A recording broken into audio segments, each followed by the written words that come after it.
ప్రస్తుతం శారీరకంగా బలహీనపడ్డానని జనసేనాని పవన్ కళ్యాణ్ జనసేన జయకేతనం సభలో తెలిపారు.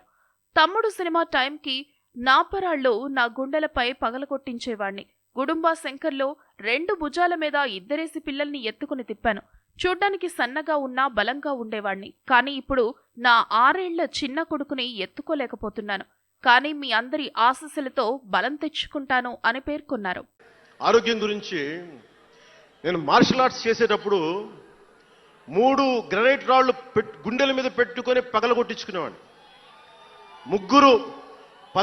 9 ఏళ్ల పిల్లలు 8 ఏళ్ల పిల్లలు ముగ్గురిని ఒకళ్ళని ఇలా పట్టుకుని ఇంకొకటి భుజాల మీద ఎక్కించుకుని గుడుంబ శంకర్లో మోసుకొచ్చినంత బలం ఉంది. చూడటానికి బక్కగానే ఉంటా, కానీ బలం అపారంగా ఉండేది. అలాంటి నేను ఈ రోజున నాకు రెండో కొడుకు నేను ఎత్తుకోలేను. పెద్ద కొడుకుని అలాగే ఎత్తుకోలేను అనుకోండి, అది వేరే విషయం. నా రెండో కొడుకుని చిన్నోడు 6 7 సంవత్సరాలు వాడిని ఎత్తుకోలేను. నేను అంత బలహీన పడిపోయాను.